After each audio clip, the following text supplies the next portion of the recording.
Yes, sir. We are back. NativeSonz podcast, episode 30. What we at? 34? 35. 35. Hey. 30, 35. 35. Trey 5. For sure. Kevin Durant.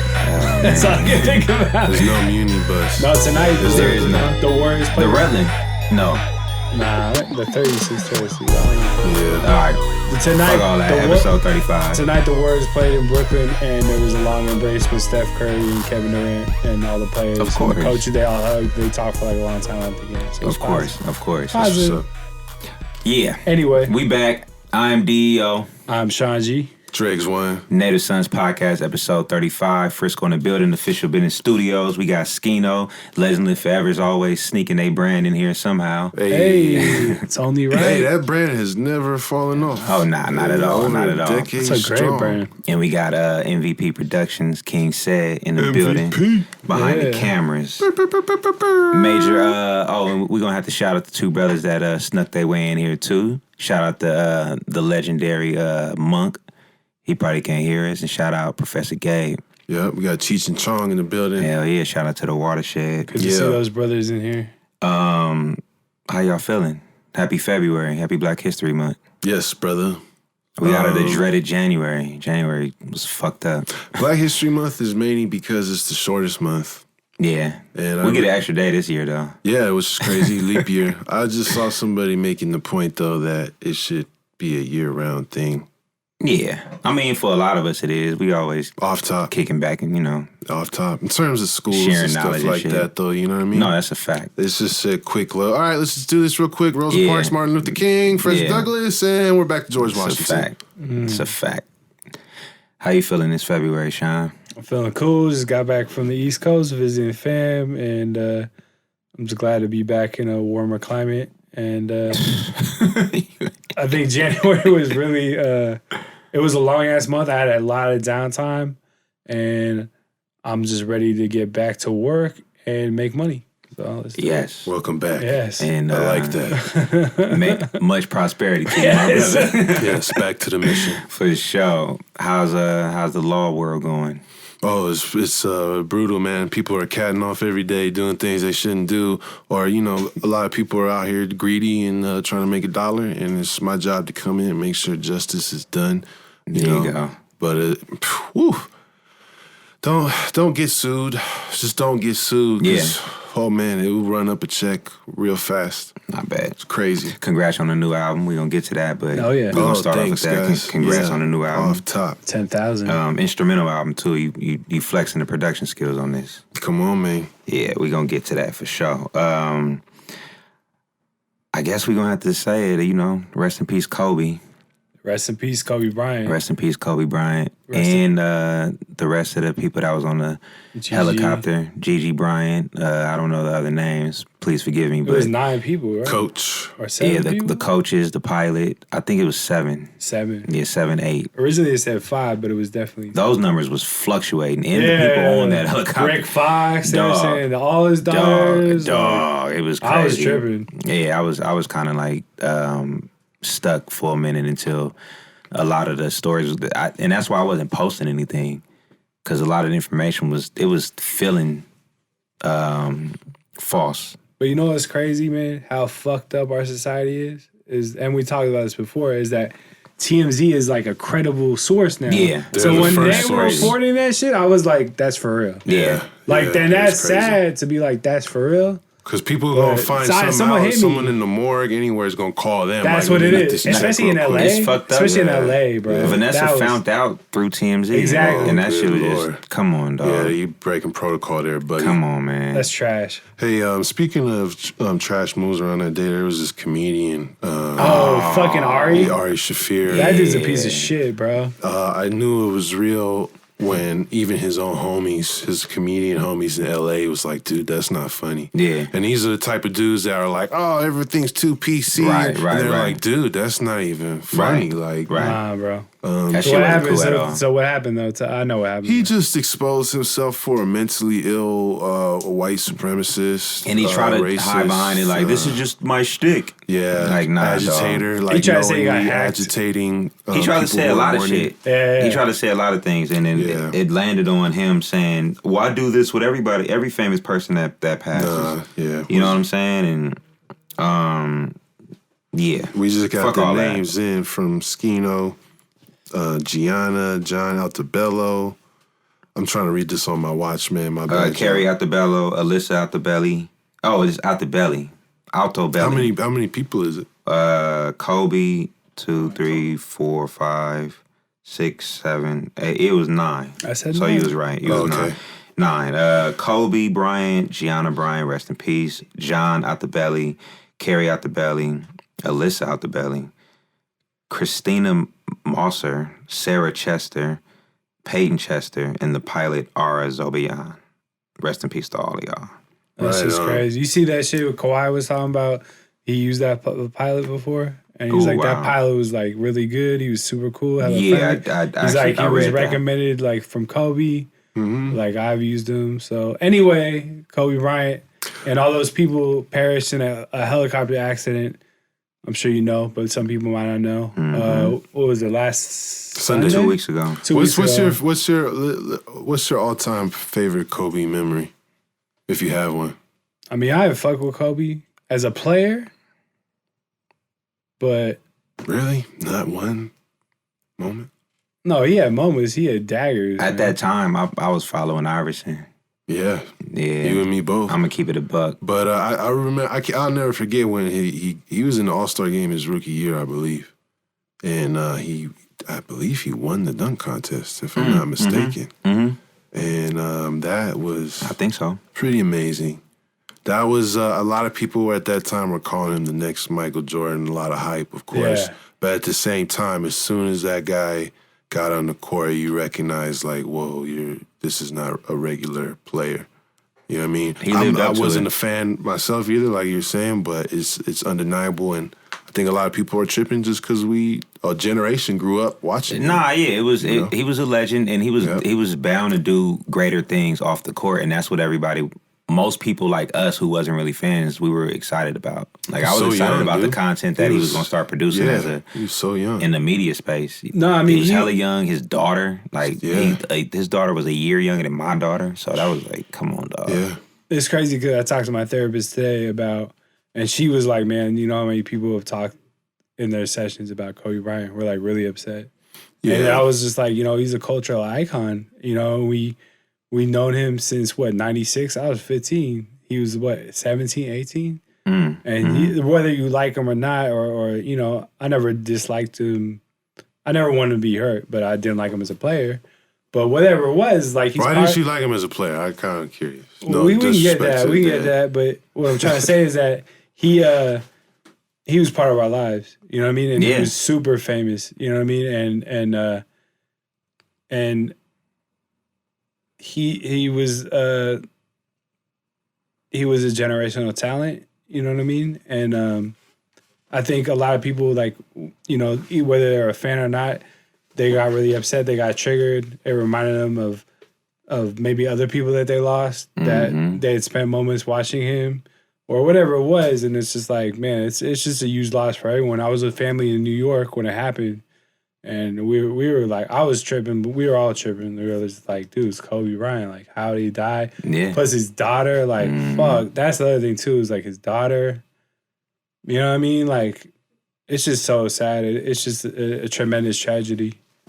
So it just makes sense that everyone is mourning him. You know what I mean? Yeah. For different reasons. And it's very sad, As much as I wrote a thing on Twitter to explain, because people know me to, like, historically kind of be a Kobe hater, and I couldn't stand the guy as a player, but I never wanted him to get hurt or anything. When he tore his Achilles, I was like, damn, it was against the Warriors. I watched that shit live. I was like, what the fuck? I didn't want to be hurt, you know what I mean? Right. And since he had retired, I actually started to like him. He did like those breakdown videos in different places. He did one on Draymond. It was like really good, really like X's and O's basketball knowledge of breaking it down. Why Draymond's such a great defender, such a great hell defender. He was just on All the Smoke podcast. They went to his house and interviewed him like 2 weeks before he passed. And I just watched that and I liked, You know what I mean? I was like, man, you could tell this dude's like more relaxed. He seemed kind of crazy when he was a player, especially toward the end. Like he was in the zone. Yeah, but it was like Sure. I liked him now. He seemed more like just positive and open to different things, different ideas. So his work ethic was something that I always admired, just because he was like his level of focus was just like out of this world, and that's something that I always try to strive for, is being as focused as possible and hone in on, you know, on the goals that we set and everything, and just seeing his process and his journey throughout that, on and off the court, especially off the court. Like I said, I started really paying attention off the court. And yeah, I fucked with him. But as far as on the court, I wasn't paying attention. I'm gonna keep it real. I was an Iverson head. He was, I was a LeBron head. I saw me when I saw Iverson. You feel me? Yeah. So. Well, that was a pretty cool era of NBA. For sure. But man, I'm not gonna lie, bro. This is making me sad, man. So I'm not trying to. We can get off of that. Yeah, bro. I'm not trying to inject rest in peace to Kobe Bryant, though, and rest in peace to everybody else. Yeah, life goes on, man. We gotta keep it moving. We gotta honor our legends. Yes, sir. Speaking about these legends, man, how y'all feeling about the whole Mase P Diddy shit and him putting him on blast on Instagram? I don't think he really said anything that we didn't already know. Right? I feel like a lot of people from that era definitely knew about P. Diddy and Raping You Records. Man, I've had a lot of conspiracy theories about that over the years. Right. But I'm going to just explain it to the people that probably don't know. He every year for the Grammys, Hov do the Rock Nation brunch. And no, it wasn't even the Rock Nation brunch. It was some other award thing around the Grammys. And he gave a speech talking about black creators, and I'm all for the creators, and he just was giving this big empowerment speech and saying that we gotta own our shit and da-da-da. And Mase, he commented and was like, I feel you, bro, but like when I tried to get back my property and my publishing and offered you $2 million in cash, and you denied it. He wrote like an open letter. It was a whole open letter. It was well written. It was, yeah. For sure. And he made a case. And I've heard multiple sides about it, arguing both sides. But I feel Mase. You know what I'm saying? He basically saying, you speaking this black empowerment shit, but you still holding a lot of people's music hostage and a lot of their intellectual property hostage.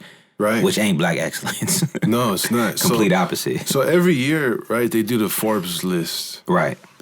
I don't know. I haven't been looking in recent years, but I remember seeing several times that number one would be Puffy. Yeah. And number two would be Dr. Dre. Yeah. And they would go back and forth. Yeah. And I started thinking about that because as artists, they ain't really got no personal catalog like that. Nope. But what they do have is record labels that, they accumulate money. They accumulate money from, especially from two artists. You know, there's artists that are deceased that they accumulate money from.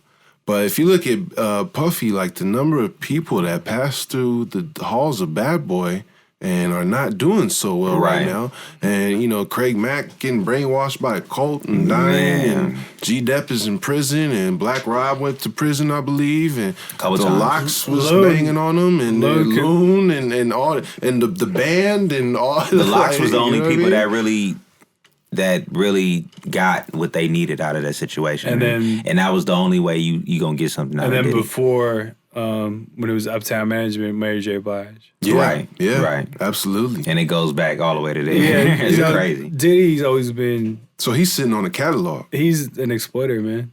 I've never liked him. Huge and catalog. I've always felt bad about him. Yeah. He's always felt like a dishonest person, like a car salesman. Yeah. And seems a little sketch. And Mase, you know, the thing I really liked about the Mase letter is there wasn't. I like how he said, "I waited till I got my money up to even bring this up because I didn't want to sound thirsty." I hella respected that when he said he was like, "I waited." I forget. He didn't. I'm paraphrasing. But no, he said that. He's basically, "I waited till I got to a better situation monetarily to bring this up," and it was tight because you could tell like he dropped this bomb, I guess, if you will, like right at the right time. Yeah, he was waiting for this moment. He was waiting for that moment. He was just like, yo, I could, you know what I mean? That's pretty respectful. Yeah, like, respectable. He's like, you know, because basically, I guess there was other times where maybe he didn't have as much money, so it would have been received wrong. But he was like, and the fact that he was like, I tried to buy my catalog from you for $2 million cash. Pretty recently. Something that you bought, you gave me a $20,000 advance, and that was all he saw for that. Do you guys agree with my theory that that's why he's on the top of the Forbes list? Yeah, absolutely. Well, you gotta be like, because he's not a creator, bro. Not at all. He's not a real producer. Right? Nah. He goes in there and brings people in the studio and kind of writes his name on the credits, right? Executive producer. You think Suge was right producer in that speech? I always thought Suge was right. Do you think my theory applies to Dr. Dre as well? No. Because you mentioned that they both eat off of people that are deceased. He doesn't own anything, Pac. Yeah, Death Row. He didn't own. Yeah, he didn't. It was shit that he did that Suge owned. Yeah. Like the first Chronic, Hasbro. Because Aftermath was 96 on, right? And he doesn't own the Eazy-E stuff either. Nope. Nah, that was Jerry Heller. NWA. His wife. NWA. His wife. Nah. Okay. I stand corrected. Yeah, he made really I think he made and this is me kind of estimating, but I think he probably made a cool 10, 15 mil off Death Row shit, just off selling records and whatever. Yeah. But then he started Aftermath. That's where his real money came from. Yeah, a lot of money came from Eminem and 50 Cent. That's why I thought that too, though, because it's similar. There's a lot of artists that went through Aftermath and just got some whack ass shit out of it and had to bounce. Yeah, Busta Raekwon. Yeah, Busta a lot of artists Joel went over Ortiz, there and sat. Yeah, Rakim. But Busta Rhymes sold hella records. Well, he did drop the album, right? Okay, he dropped 2 or 3 on Aftermath. Yeah. Okay. Genesis. ROD thinks Genesis is the best Busta Rhymes album ever made. He told me that. I don't think that. I'm not saying I necessarily agree with it. It's actually a pretty good album though, and that album did units. Okay. Yeah. Breaking Neck, that was a big hit. Well, I stand corrected, but I just always thought that was curious about those two. And I think a lot of Dre's money came from Beats. Yeah. The headphones. Yeah, that's when he really skyrocketed. Oh, yeah, of course. Yeah. Because when Apple bought that shit, yeah, too. Exactly. So you were saying offline there's also something that Khalees was stirring up as well? Man, so Khalees came out in an interview saying that Pharrell and Chad pretty much raped her out of her royalties and publishing. And she just was going on to say that she was taken advantage of and all this, and she was under the idea that she was getting a third of everything. And I don't know how you can have an idea of something if it's not in your contract. Your situation is in your contract. So either A, your lawyer fucked you, or you just wasn't paying attention when shit is being explained to you. You know what I'm saying? You can't be a disgruntled person 20 years later. As a lawyer, the only other way that could be, though, is if they provided her with the lawyer that did the contract. But that's also, if they say they are providing a lawyer, that lawyer still has to interpret what the contract is saying. The lawyer has to tell her, hey, the dudes on the other side of this deal are paying my bills, so you need to get somebody else that's not compromised to look at it. Exactly. Did she say that happened? No. She just saying that she was taken advantage of. Well, then that don't really hold as much water. She was using words like publishing, but she's not entitled to no fucking publishing. She didn't create nothing. She didn't write any of it though? No, I looked at the credits. Because DC brought it up that she did write some. On what? She had 2 hits. I'm just saying what he said. Well, she had 3 hits. No, he was actually siding with you, but he was saying she did write some of this shit, but it was really very minimal. But that's how songwriting works. If we're in the studio and I'm writing a rap and you say, hey, instead of saying it like this, why don't you add this word in there? Mm-hmm. You're a songwriter. So it's possible that she did that. Yeah, but that's not a third though. That's the you know what I'm saying? Piece of that. So I looked at the credits. She has 3 major hits. She got the first one, I Hate You So Much Right Now, Milkshake, and Bossy. She didn't write none of that shit. So what are you expecting to get? Well, also Milkshake and Bossy. But isn't that what Milkshake and Bossy were off the 3rd album, which she got paid for. So she's saying that's was still like, proving the point though. I'm not, still doing business with these dudes. But wait. Isn't the fact that she's not on the credits what she's complaining about? She's talking about the first two albums, first of all. Okay. So that's what she's complaining about. She said in the thing that I did read, she said on the third album, I started working with different producers, and the Neptunes started acting kind of funny. And I was just like, well, like, I didn't get paid the other shit, and I want to do different things. And that's when the hits came, whether she wrote it or not. I don't even know what the fuck happened with that album. Her biggest hit is Milkshake, though. That's Off Tasty. That's the third album, right? Yeah, but I'm saying the Neptunes did that. No, I know, but she's saying she worked with like a lot of different other people. It wasn't like the first two were all Neptune's beats, right? Yeah. So that was like her thing. I'm just trying to clarify. Right, for sure. I think she was tripping, and I think she's also like she was like 18, 19 when she made those albums, and like, I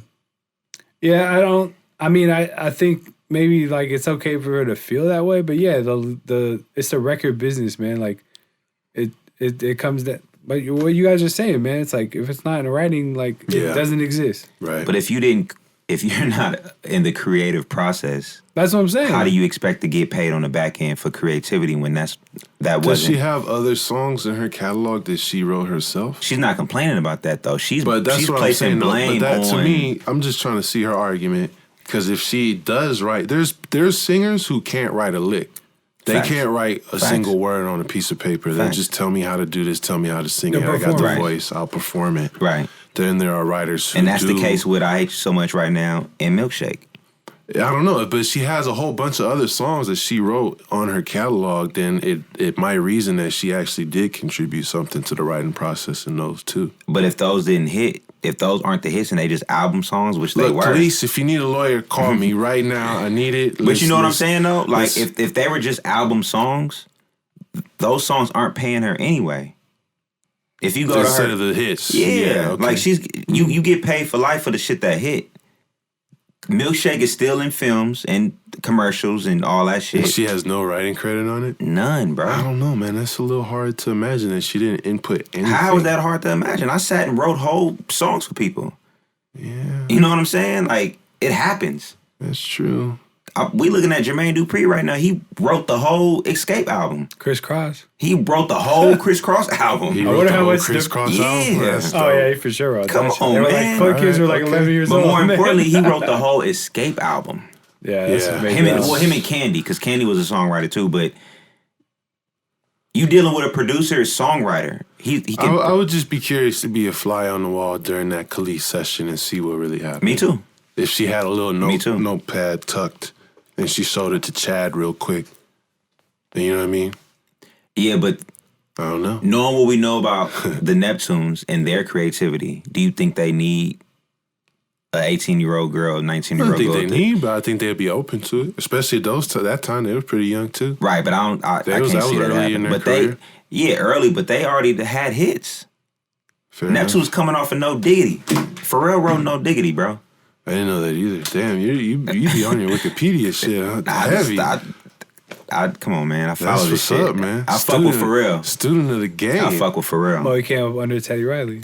So. Exactly. Okay. Exactly. Virginia Beach. The Virginia, something in the water. You feel me?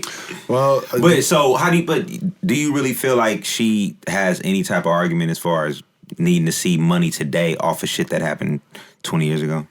I think... You think she got played out or something? I think if you're a performer on a hit song to the magnitude of Milkshake and you ain't getting shit, I don't know about one-third, but if you ain't getting nothing out of that... I think she got money off that album. She's talking about the first two albums. Getting residual. That's the third album. She had no money. problem with the third album. She did not say any complaints about the third album. Okay. Oh, she said the it's first two ones. Well, yeah, that's the same argument applies. I think if those are her foundational hits, she should have a piece of that. But knowing how labels work, knowing how production deals work, knowing how all this shit works, if I'm coming to you, the artist, I know that you can sing. You got a voice. I have a vision for your sound. I'm coming with the production. Right. I'm coming with the songwriting. I'm coming with the studio. I'm going to get you in the game. I'm coming with all this shit. Yeah. I'm just putting you. I got a hit for you. It's plug and play. Yeah. You feel me? I'm plugging you into the shit that I created, into the machine and the system that I created. Sure.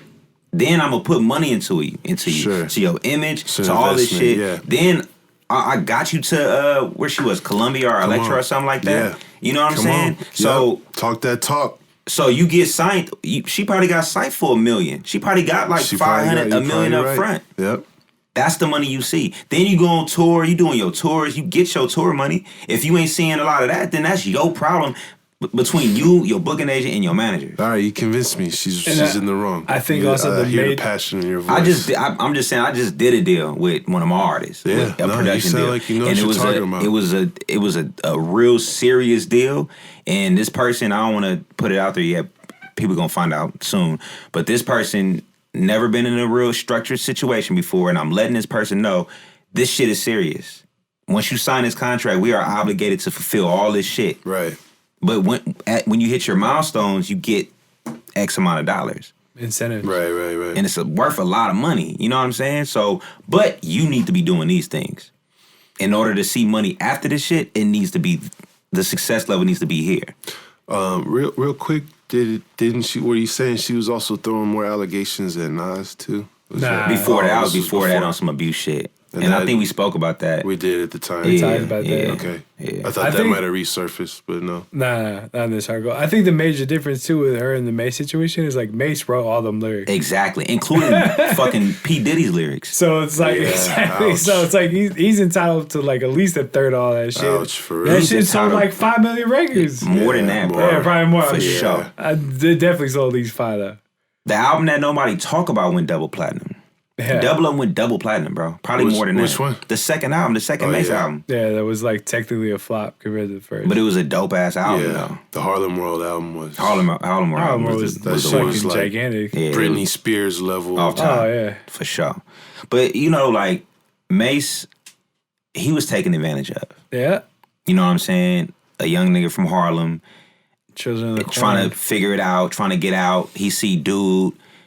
This is my way out. He's selling me this dream. I'm about to go take it. And, you know. I mean. In the end, you are what you sign. So he agreed to whatever he signed. So that's him. But he for sure was taken advantage of because he was the principal creator in that situation. Puff knew what he wanted out of him. He knew what he was getting out of him. Yeah. You know what I'm saying? He was a part of, just like what you said, Children of the Corn. He was a part of a circle of some dope-ass MCs. Big L and all that. Come on, Cam. All the shit. So Harlem World is crazy. Come on, man. I think it's safe to say what I've felt for about 20 years is that Puff Daddy's a piece of shit, bro. Straight up. Like, he's fucking exploited so many fucking artists. Like you said, look at all the artists that have come, they've done nothing after Bad Boy. Yeah. And now I can't even think of I can only imagine, like, French Montana probably had a publishing deal with him or something. French Montana's a gangster, so it's like, you're not about to play with somebody. He was also an established artist when he came. Yeah. It wasn't like he, you know what I mean? He was already, like, doing there. well. Yeah. And then he had a partnership with them. And I don't even know if he still has that partnership with, like, I think he does. I think he does. But Puff needed French Montana more than French needed. I totally agree. So I'm sure. saying I'm under the guys that French Montana got the bag. You know what I mean? Yeah, the business was straight. But look at everyone else, dude. Like no one's done shit, bro. Like I mean, there's like a bunch of years where it felt like Bad Boy didn't even have any relevance. Yeah, I think like French Montana brought it back, and then they went on that tour. Remember? Yeah, like the 20th anniversary, or whatever. Before French was the band shit, the making the band shit. But Diddy's always been. Seems a little slimy, man. He's like a magician, bro. He's a magician, bro. For sure. Yeah. He's a fucking plays games, bro. Yeah. So anyway, let's move on. Let's bring it back to debate. Let's move on. I was about to say we're gonna keep these. We're trying to go rapid fire. We're just gonna keep these. We have a lot. We stay on the theme of disputes. Yeah. A lot. Man, two OGs, man, two icons, two God level figures of the Bay was going at each other, man, over a motherfucking football game. Jesus. If you only heard E40 and Richie Rich, it's set up now, but E40 and Richie Rich was going at each other's necks via the internet. I think everybody was shocked, man. That's why we're talking about this. Yeah. It was shocking. See, I don't think I even saw all this shit, but I missed it. I had to go and find it. I had to go and find that shit. I just saw the words Richie Rich beefing with E40, and I was just like, whoa! No. Yeah. No, that doesn't sound good. And, you know, you're not supposed to be beefing at it was a video that definitely not. I saw one video that E40 was talking about, like, Bay Area people just hating and wishing the Niners fail and all that shit, and y'all supposed to be from the Bay, and I forget the words he was using, but I felt them, but I didn't know it was aimed at Richie Rich. No, I think. Well, I just saw what Rich was saying in the car. I couldn't see anything that 40 posted. He might delete it. He was deleting a lot. Yeah, he deleted everything by then. Apparently, yeah, I think 40 was getting clowned on Super Bowl Sunday because there's an old video of him in the Raiders jacket. Yeah, and that's the dumbest shit ever. Because I'll throw on a Raiders jersey, I'll throw on the Sharks jersey, facts, I'll throw on the A's hat, and not only that, I'm wearing a Warriors 40 jersey from right Vallejo, now. and he reps the Bay Area. He's the Bay ambassador of the Bay. He reps the Bay Area. Warriors fan? No, I am, but they play in Oakland, or they used to. Whatever, you know what I'm saying. Right. It doesn't matter. Is the point? I'm being a smart. I'll throw on a fucking Cubs hat. I don't give. I gotta. You know what I mean? It don't matter. If it's hard, you gonna yeah. So people's doing way too much over that, and then you're a bandwagon fan. It's like shut that shit up. But I think Rich was just kind of clowning on him. And I think Earl was probably kind of drunk, bro. Nah, he was on some drunk shit for sure. After the Super Bowl. Yeah, nah, facts. That's exactly and one thing I think people don't. Crazy, so one thing I think I just want to say hella quick about Bay Area history, as it's been told to me by OGs, is that people don't understand. Like, there's hella Niner fans in the East Bay that became Niner fans after the Raiders went to LA the first time. Yeah, and I think E40 from that. So there's hella OG Niner fans that like were technically Raiders fans when they were kids, but they were like, yo, fuck them, they left. And when the Raiders came back, they didn't give a fuck. And a lot of the Raiders fans, not all, but I'm saying the large percentage are like younger fans. I mean, our age or like a little older.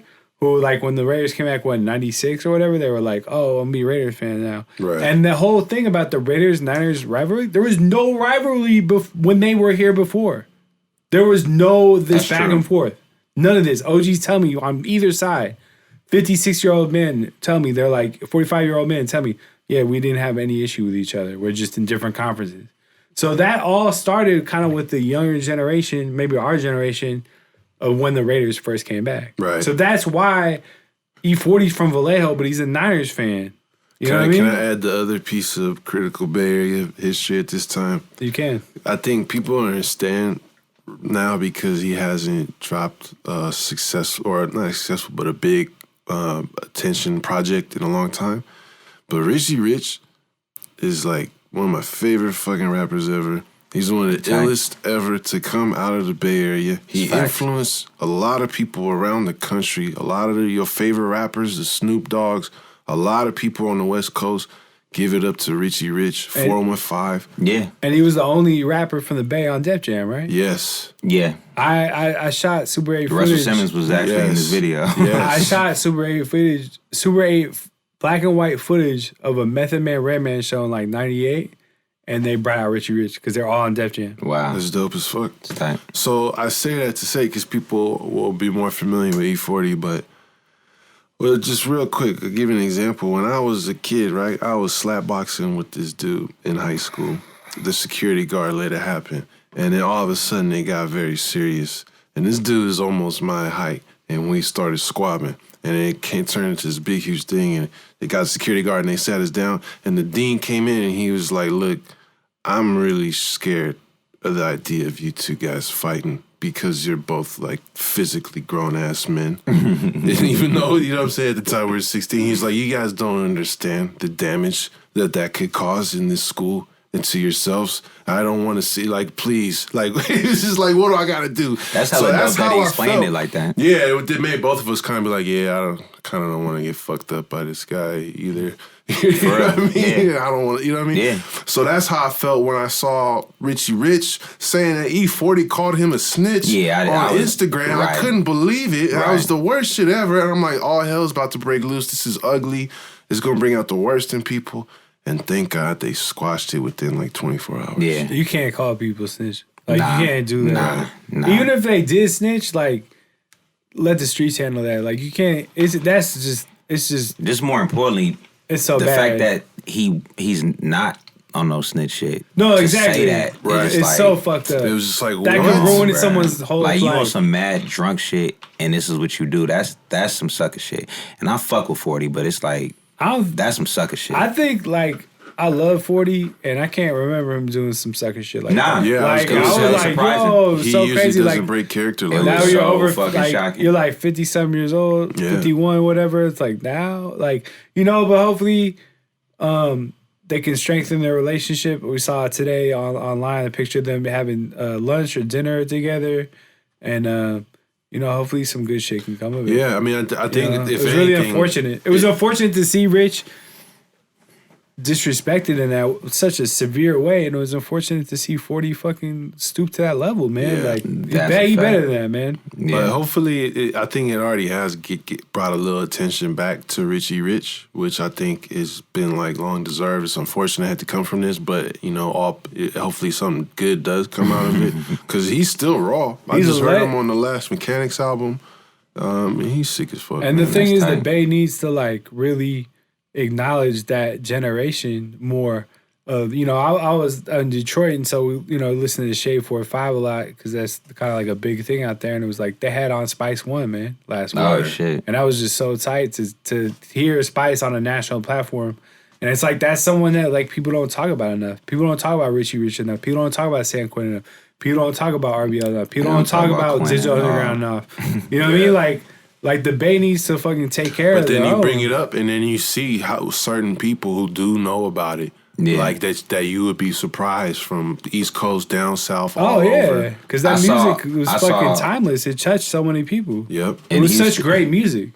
In Houston, I saw somebody drop to his knees and damn near not even damn near bowed down to Quinn.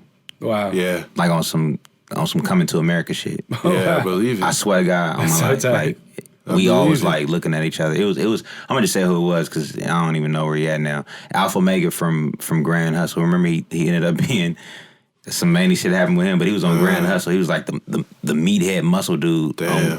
And we was at the Ozone Awards, and we first getting there. We going to registration. We walking through the lobby, and it was like that scene in Coming to America, bruh. Yeah. Like people was shocked to see San Quentin, bruh, because he never went nowhere. Yeah, and this was at the height of SF Anthem. And Anthem was. You guys brought him out there, or we didn't bring him out there. We just was making sure that he was being seen. Like, I'm tell this story too at the Ozone Awards. They do the Bay Area little segment. Fab went up and did something. I forget what song he was pushing. I think it was Ghost Ride the Whip, and he brought up Big Rich. And the song came on. And me, M.A., and Quinn sitting together like further up in the stands. And we heard the song.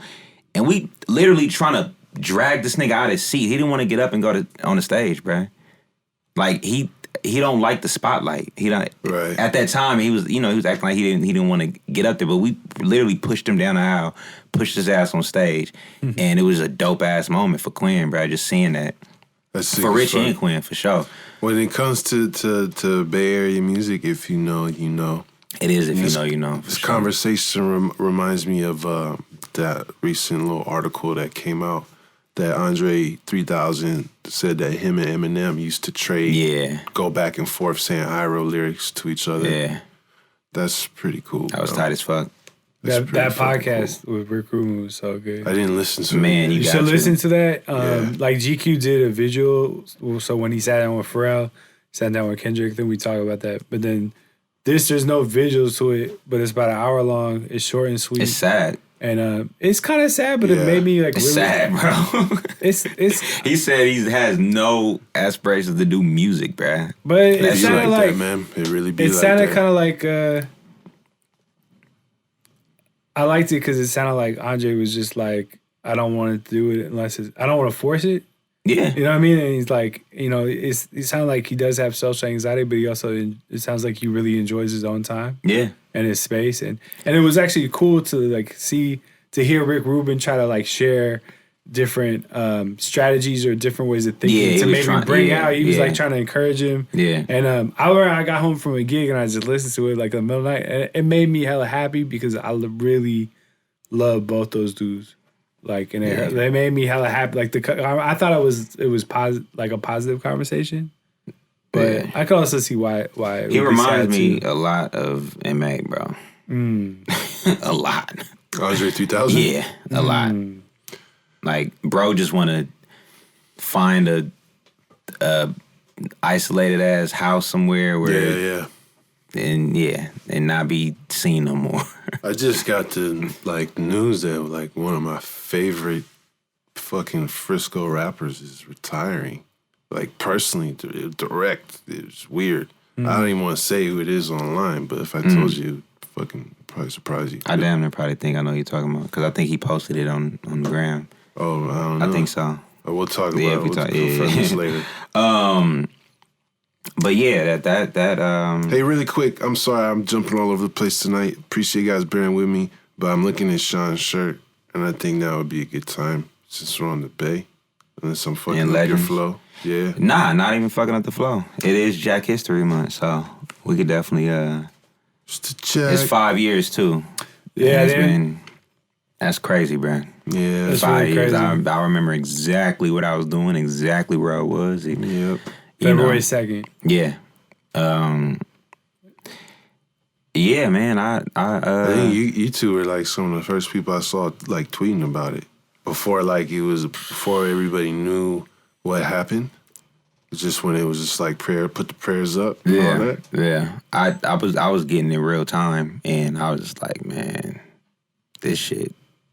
Because I think right before that, either before or after, I can't remember, but Lil Blood just got shot, and he bounced back quick. So I'm thinking it was going, like you hear about people getting shot and people recovering. That's what you hear. You don't really hear like figures like that. You hear them getting shot, recovering. Yeah. You feel me? And at first when I first heard about it, I was thinking that at first. Like, yeah, it's kind of just like, oh, shit. Like, damn, bro. Now I'm immediately thinking about, damn, I'm going to have to go see bro in the hospital. And, like, I don't want to see him in the hospital. I'm thinking shit like that. But then you get in the seriousness of it over time, and it's like, wait, what? You know what I'm saying? And it's fucked up, bro. Like, I went to the funeral seeing all these Bay Area legends crying, bro. Like, I was like, oh my God, let me get up out of here. Like, you know what I'm saying? Yeah, it still doesn't feel real because out of it everybody that could have gone, it's just like Jacka. Yeah. It still feels like that. Like, damn. Like, all the fucking time, bro. Hey, I listened to that the PK interview on KQED. What pen? Oh yeah, it was your pen. Oh man, that's great. Yeah, I was really good. I'm excited to hear the new album that they're gonna put out. Me too. I think they played a snippet at the end, and I was just like very happy to hear that. He was a recording monster, bro. He would, yeah. And bro, that was one of the best days of my life when I got to record with the Jacket. Yeah. And I was in the studio just playing him beat after beat. He's just smoking us out, the biggest blunts we'd ever seen, just back to back, just vibing with us, like loving the music, just ready to bang shit out. He was a really dope artist. Once man. he take a liking to y'all, him and Huss is like this. Once they take a liking to y'all or to anyone, like he'll rock with you. You good. And that's. I didn't see him for years later, and as soon as I did, it was all love, bro. Bro, it's all, and that's how they were, bro. Yeah. And that's why he was where he was when the shit happened, because he would literally be like, where you from? And he'd go fuck with you. Like, right where you at, right where you from, in the middle of the shit, fucking with all your homies, all the shit. Yeah. You feel me? Genuine. Like, I actually met Jagger for the first time in this room before it was my studio. And a DJ legend, I guess you want to call him, like a local legend, Boricua One, used to had a mob figures coming through all the time. And when me and bro and May was just, he was like 19 probably. And all we listened to was the mob figures. So when we heard that was gonna be here, it was just Jack and FedEx. Jack and FedEx was like tight. And they was working on something for the previous owner of this studio, the previous occupier of this room. And they was playing beats and everything, and we was like, he turned to us, was like, this after we introduction and all that, he turned to us and asked us what we thought of the beat that I was playing at the time. He was like, this hard. It was like Anita Baker flip or whatever. And he was like, y'all want to write to this? And we was like, Hell fucking yeah.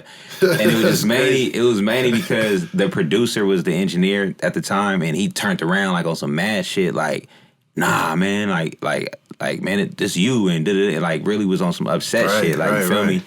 And it's because he was not a hater, bro. And he was not a hater, but he nipped that shit in the one. bud. Like, he was like, nah, these my young niggas. Like, we were like, and we just met him like 20 minutes ago. Like, you feel me?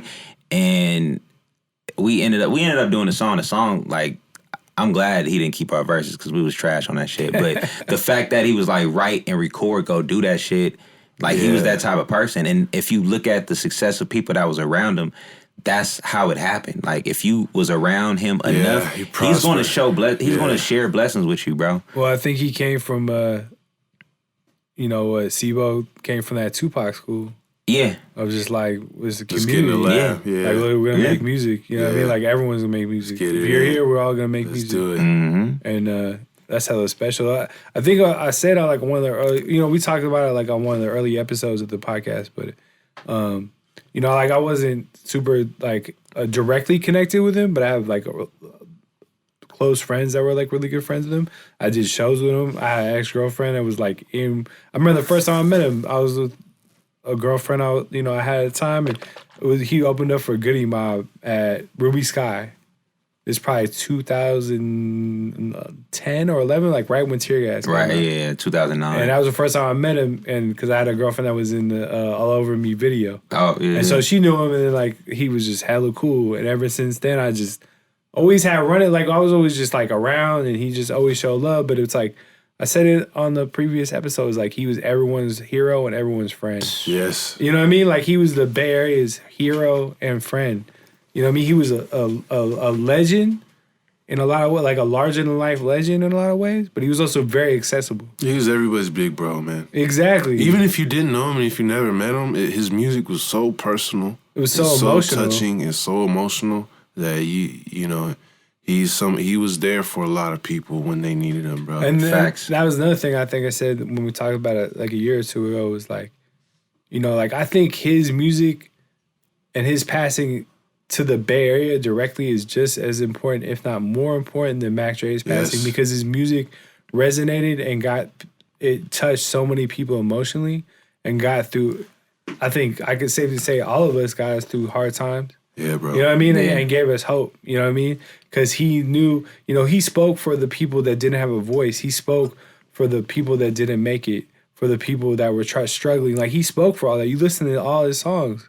Like, he touches on all of that. You know what I mean? I agree, and I try not to make the comparison between him and Dre, but no, they're two different things. But two different people. But I agree, and I attribute it to more so that Dre never made it to the social media era, so his persona didn't grow off outside the streets. Like, he owned the streets. You know what I'm saying? Mm-hmm. But he never had a chance to have his reputation being translated. I think he was just at social that media. point where he was about to be on MTV. No, it was he was a star. Jack is not a star. He's a folk hero. You know what I mean? Like, Jacko was he was a star, but not like a superstar. Exactly, but he wasn't a super. Like, Mac Dre was a superstar. I always kind of looked at him like his. Like a Raekwon type of dude. Yeah, like, he's the mob. That's what Raekwon is, the mob. You know what I mean? And Huss was Ghostface. Mm-hmm. You feel me? Well, it's just the illest duos ever, the Jacka and the Hustler. Yeah, for sure. Crazy shit, There's bro. a sick-ass picture that Huss posted with him and Jack. It was like just a really tight-ass picture I never saw. Yeah. Well, the crazy shit about that is that Mac Dre put both of those guys on to a lot of things. Yeah, Dre created the out of state chitlin circuit. Right. I don't want to say he created it, but he showed people how to really use that. Him and Nicotina. I would say Dre, because Nicotina and $1 Million Dream got Mac Dre doing shows again. Yeah, after he got out of the pen. And now that was like the whole Midwest, South, but Idaho and the thing about Montana. The thing about Nicotina though, he didn't like bring the city with him. No. And I know personally from people that benefited off of Mac Dre. But he was hella particular like that. Right. Mac Dre was like, if you can get there, you rockin'. You feel me? Yeah. And or if I fuck with you, I'm gonna bring you with me. And he did that for Fully Loaded. Yeah. He did that for the Mob Figures. He did that for Boo Bang and F.A., Star Studded. You know what I'm saying? He fucked with the city. Yeah. And he put the city on more than a lot of people at that time who had the power did. That was from the city. And this is a fact. Facts. Word up, man. So, rest in peace, Jacka. We love you, brother. Happy Jack History Month. Yeah, man. Go stream all his albums. He got a lot of content out. So, if y'all want to brush up on anything, you know. I just want to say really quickly, like, we're so lucky to have you, bro. Like, you're a historian. You know what I mean? And you're a figure in the game. Yeah, you're a historian because there's so much. I feel like every time I'm around you, I learn something about the history of the region and of the city and just everything. And I just want to thank you. Nah, thank you. I just try to be a student of this shit, bro. Yeah, and it shows. You're very selfless. You're like you try to give respect where it's due because you feel it's the right thing to do, and that's the power in your oral history. Yeah. It's oral history. A lot of this shit, like you said, we need to have movies, documentaries. It's not all written down. Yeah, it's not. You're one of the people that, you know what I mean? You're an oral historian. And it's everybody not going to go talk to the one media company that's out right now in the Bay Area. Everybody don't want to go talk to them. So, and that's why, you know, we got to create these platforms out here. And we are. I just remember being young and seeing the platforms we did have at the time, Showcase Magazine,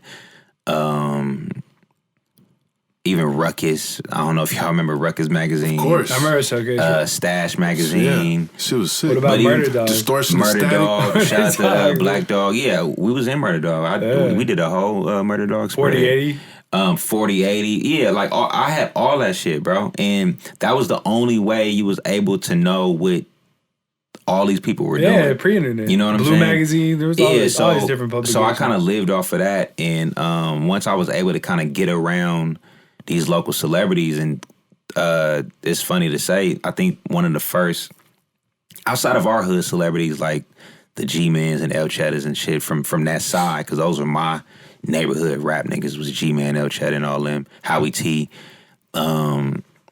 Outside of that, it was like we fucked with Fully Loaded because they was like closer to our age.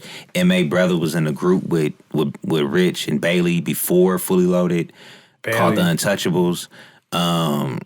So we knew about them. We saw their elevation, so we looked at them as like they are like our peers, but our local celebrities because they made it like that because they were affiliated with our rap god, which was Quinn. You feel me? Done deal. So in the we were supposed to have Toriano here tonight. We were, yeah. I really want to talk to him about. We gonna get him stuff. back on it, yeah. Soon come. Because I had hella questions, but just watching them, and then when I first started building my home studio, starting with Pro Tools, that was when I started my relationship with Rich, like Rich and the Gamblers, well, half of the Gamblers.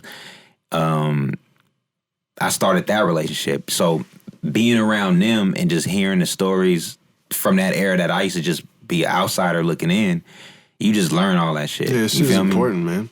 You learn all that shit. And you being around... Passed down tradition. And being around Jack over the years, hearing all them stories, and he had hella Mac Dre stories, which is hella tight, because it's like you don't just be around somebody that just was with Dre. Like, you don't be around somebody that was just with Pac. Like, every time I'm around Ray Love, it's like, this nigga really know Pac. Like, he really knew Pac. Yeah. Like, he was first group. Yeah, he married to his sister.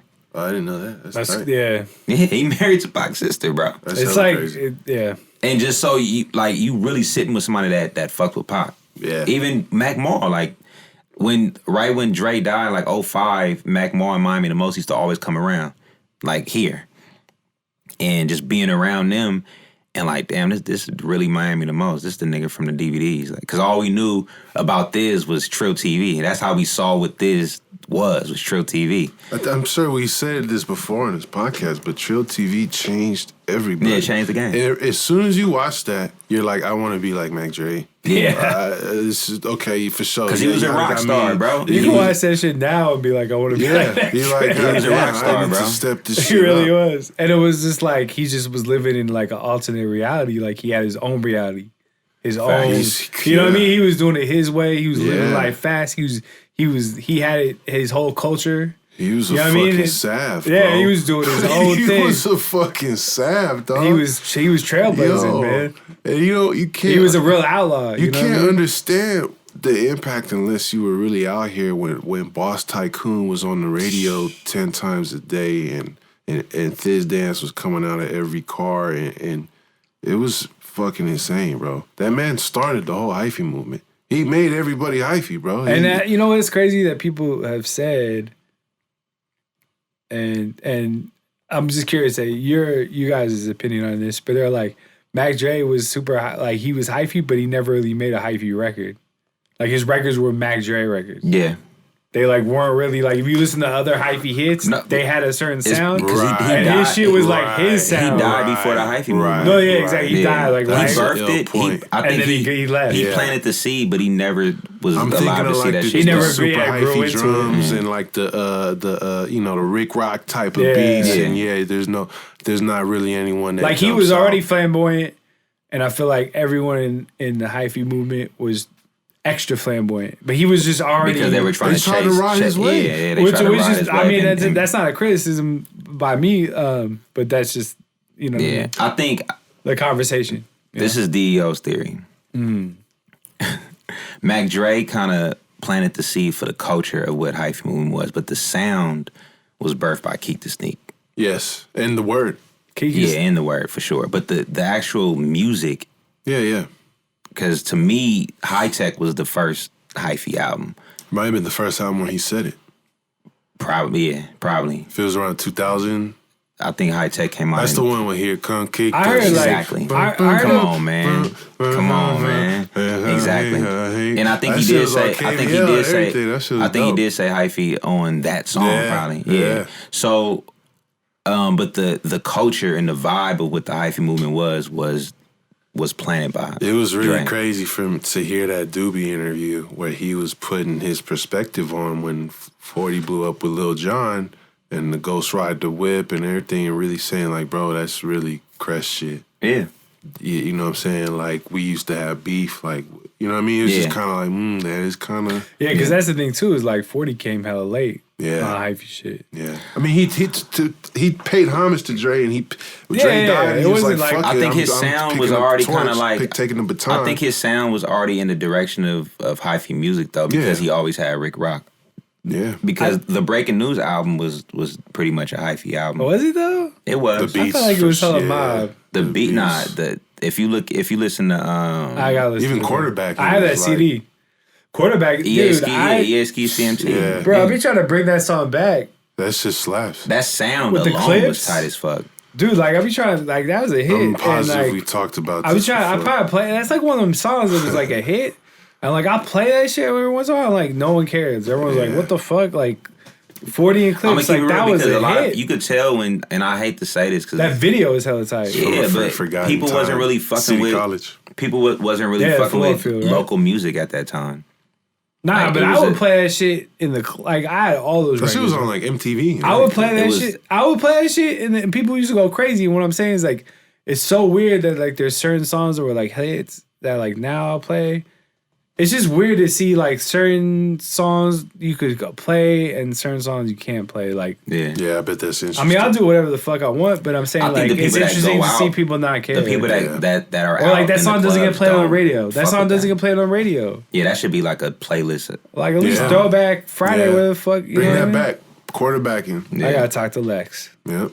Come on. He probably don't even know what that song is. Oh, he knows that song. Quarterbacking? He knows that song.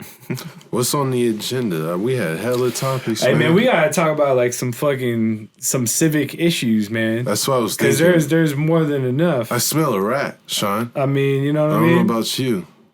I mean, what are we going to start out? We're going to talk about some very fishy. Some public works. Might need the DPW to come clean some shit up. They might need to sweep the streets real quick. You know what I mean? Hey man, the feds came down, bro, and I think this is I've been reading articles here and there, and you're the counsel, so you can explain it all better. But I think this is the first of many indictments that are about to come down. Oh, baby. I think the feds got I think the feds have been investigating City Hall for many years. Explain This is the first time they snatched somebody, and I don't know. You want to explain it? Well, yeah, I'll explain this. Tell the people. First of all right, so Mohammed Nuru, the head of DPW, he's been the head of DPW for quite a while. Public Works. Yes, Department of Public Works, basically street cleaning.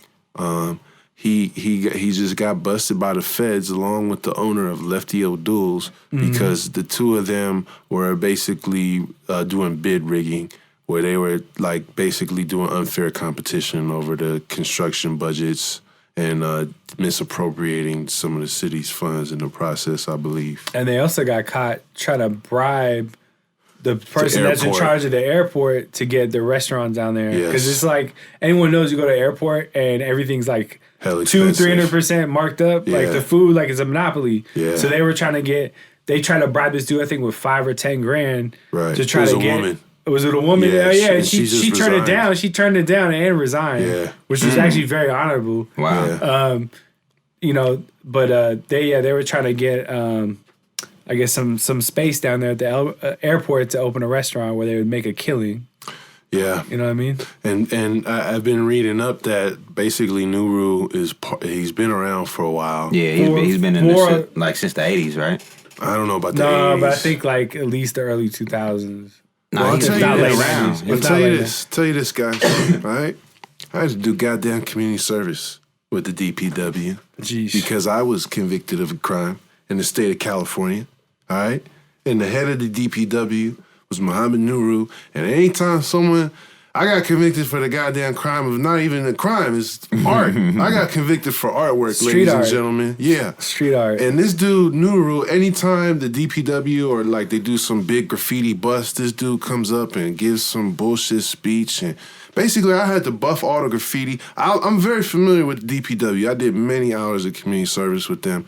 Man, it's one of them type of organizations where I don't want to air anybody out because there's a lot of working class, heart and soul Frisco people working. There's damn near all Frisco locals. I got there's a lot of good people that work in DPW. But then there's also a lot of motherfuckers they employ people. They employ the unemployable. Yeah, for sure. If it's a good opportunity, it's a good gig, all that shit. But then there's a lot of people that they get little kickbacks and they get to sit in the truck and supervise and turn the radio on and eat a sandwich from Piccolo Pete at Candlestick on taxpayer dollars. There's a lot of that going on. Yeah. So he I'm gonna just give a little background on him because he immigrated to the U.S. in '83, studied landscape architecture. Is he Eritrean? Is he Habesha brother? He is he's born in England, raised in Nigeria. Okay.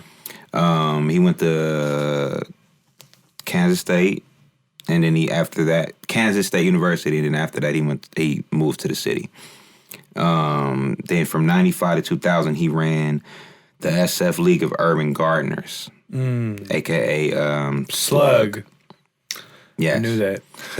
And from there, Willie Brown pretty much gave him the DPW situation. That was nice of him. I wonder. Surprise. That was a nice gift. Hey, we were talking about The Godfather a couple episodes ago. I forgot to mention this, bro. Fucking Willie Brown is in Godfather 3. Is he? Yes. Yeah. He's in like Godfather 3. Extra, He just comes in and does a cameo and shakes hand with Michael Corleone at a fundraiser. Wow. Yeah, I remember that. Is that art imitating life? Or what's going on, That's man? not by shaking accident. hands with the mafia in the movies? Man. Willie? Huh. But yeah, he got indicted. Him and Lefty O'Doul. Yeah. So Him now, and Lefty got me and Mohammed are in the jam. so now they fucking You've been bid rigging the airport. well, not Lefty O'Doul, the guy that owned that. Nah, no, yeah. Lefty O'Doul was an iconic San Francisco baseball player that actually spread baseball to Japan and all that shit. Anyway, he's very instrumental in bringing baseball to the, Okay, so Lefty didn't get wrapped. No, Lefty's been dead, I think, for about 50 years. But anyway, I don't want to tarnish that guy's name, but... It's just crazy. It's just, you can't make this shit up, man. So now there's like a lot of speculation that they're going to see if this dude's going to snitch. You know what I mean? Well, or there was snitching already. I found the article. And supposedly this is the first of many indictments that the local press is anticipating coming down. And it's usually how it works. The feds... You know what I mean? Like they build a very strong case. They build an unbeatable case before they come and get the warrant. Exactly. Oh yeah. And so if the feds come get you, it's like they might have had dirt on you for. They might have been ready to get you for a year or two. Yeah, and they just letting you stack the shit. They investigated London Breed. They investigated Ed Lee. They investigated several other board of supervisors. They've been sniffing around. I believe they investigated Willie at one point or another. Don't quote me on that. Powerful. He was too powerful. I don't know. I'm really curious if like any of this investigation is tied into the Shrimp Boy investigation. It has to be. I wouldn't be surprised. And possibly that was an extensive undercover operation. A lot of those people, though, for many years. Yeah, there was a tree, like a little family tree thing. Pyramid. A lot of those people aren't in the city system anymore, though. So I don't know. A lot of people are, though. A lot of these motherfuckers few people ain't never are. leaving. Not a lot, but Nuru was one of them. He was. Well, but look what's going on. Yeah, we gotta clean up these San Francisco streets here. Yeah. DPW. Shout out to DPW, though. There are some cool people doing it, definitely. Man. Thank you for cleaning up. Yeah, it wasn't that bad of a gig. A lot of times it was kind of cool. I know a lot of people that's thriving. They would drop me off with a broom and a vest and some bags, and I would just go tuck that shit in the bush and go smoke weed, and then they'll come pick me up. That's what happened? Yeah. Is there a statute of limitations? No, that's not what happened. I'm joking, Sean. We're doing an entertaining podcast episode. I'm just trying to help you out, man. No, you are. Appreciate it. But, for the record, yes, I was just kidding. I completed every single hour of that. I think there's another thing to touch on. I bet you worked hard. 160 hours, man. I mean, Jesus. 3 years probation. Hey, I paid my debt to society. So if I did just ditch my broom on a couple days and go kick it, so be it. So be it. You had some lung work. Hey, you can't tell me shit. The fucking boss just got raided by the feds. Yeah. Come on. Look. You're the least of their problems. Yeah, you're doing good. Your stock went up. This dude's stock went down. Thank you. All right. We good. I think what you was about to bring up? Chess eliminated cash bail. Oh yeah, we applaud for that. Yeah. Okay. Right. Explain why that's good. Because it doesn't exploit poor people. The only people who are going to be held before trial are people that are like basically proven to be extreme flight risk or extreme danger to society. Mm. Like, if you kill somebody, you're probably not going to be able to bail out. They're probably going to hold you. But most crimes, I believe, under his office are... hard out. Yep. Come back for court. Hell yeah. I know somebody that... Well, it wasn't in this county, but they got arrested on a mistake, on a warrant that just wasn't... it didn't get cleared in the system. Oh, yeah. A lot of that shit. And had to bail this person out, and it was a headache. It's not right. Nah, it's not right. You just can't be in prison before you're convicted. It makes no sense because you don't have money. Right. And if you do, you get to just skate and do whatever you want and show up. Instead of showing up to court in an orange jumpsuit, you're showing up in your suit. Right. Because you've been running around getting haircuts and you're also taking care of yourself. Yeah. Think about how much healthier it is to be at home with your family instead of being in fucking church. Yeah. You can do all kinds of things to your mental. Yeah. You know what I mean? Like, you're not in your right. Church? Am I tripping? You did say church. I mean, sorry. I was letting you go. I was trying to figure out where you was going. I think that was a weird Freudian slip somehow. Maybe I was thinking purgatory. I don't know. Jail. Right. It's better be at home with your family, man. You're already stressed out in your case. Whether you're rightfully or it sounds like a lot of times wrongfully accused. And, and obviously it's a way to oppress and further... further oppress poor people. When does that kick in? I think it was immediately. It was an order. Cool. They instituted something similar in New York right now, and I saw that the police and many Republicans and Fighting against that? even active white supremacist organizations are really raising the stink over that. Oh, of course. Yeah. Because, they want to just keep oppressing people. Probably because they own a lot of bail bondsmen. That too. It's a cash business. Yeah. How sick is that? Yeah. You paying the state for your freedom. Yeah. You're making money off it. The incentive is there. Lock up people, make them bail out. Yeah. Yeah, it's part of Get the money. I mean, and that's the whole thing comes back to is like nothing about locking people up, or there should be no profits attached to locking people up. And on any level. You know what I mean? Yeah. At all. Like there's too much. Right. There's, you know what I mean? It shouldn't be a business. There's too many. When you look at like socioeconomic, racial problems, there's too much special interest in that, or it's too, you know what I mean? There's too much conflict of interest. I mean, Yeah. Yeah. it's just wrong. Shout out to Cheza. Shout out to him. Congrats to him. Yeah, For sure. he's doing it. Y'all care about The Matrix being shot in Frisco? Not really. Is it by the same directors and writers? Do you know why I asked that? Because same sisters. Yes. They kind of, it's a little strange. I don't know. I don't even know because I'm all for. I'm a big person on. I hope the same director directs it to keep it the way it is, but I don't know if I want them to do this one.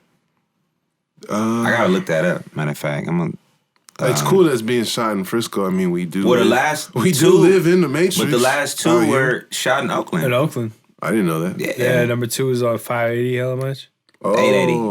880 because it was the newly built 880. Wow. Oh yeah, the part where Yeah, that makes sense. Yeah, Oakland's got exactly. a pretty dystopian look Yeah. in some places. that was my favorite one. Was the second one. I want to say that, but the first and third one was my favorite because I like the Really? I like the word guy. I like the resolve of the story.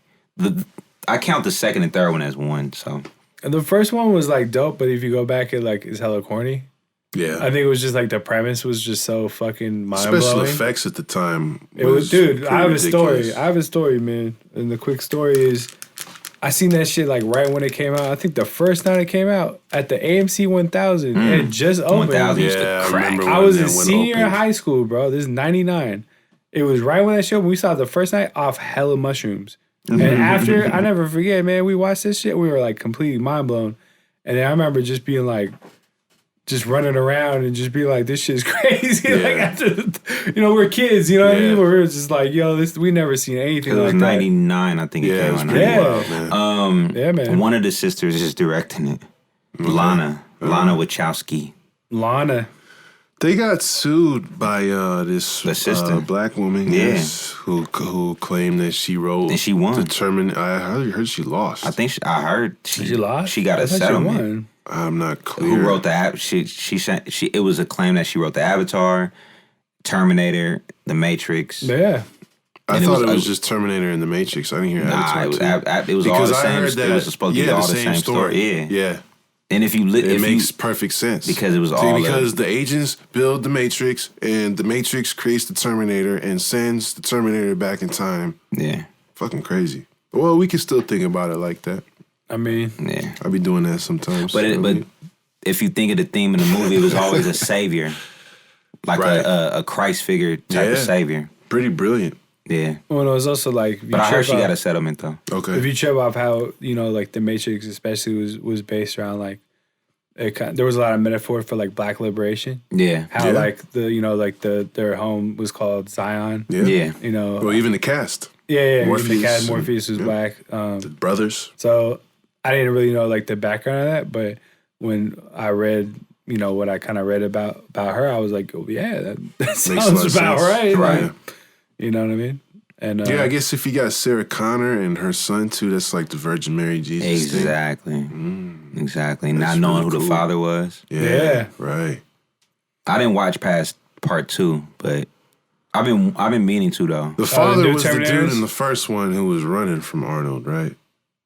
I don't know. Yeah, he was the father. I haven't seen that one in forever. He was the father. The first dude was a human that came back, and then Arnold was chasing him, and then he had. Oh yeah. And then the second one, they sent a version of Arnold back to protect the son against the dude who could turn into metal or whatever. Remember, because she was. The T-1000. Yeah. She was hella scared. Remember when she first saw him? Yeah. Because after the first one, she was like, "Yo, you was trying to right." Yeah. Remember, she was like, "Yo, oh shit, he's back." That's my favorite one, part 2. Oh my god, they made a whole bunch of other ones. I know. I never seen that shit. Part 2 is fucking a classic. Yeah. It's a classic. Part 2 was crazy. Yeah, it's so good.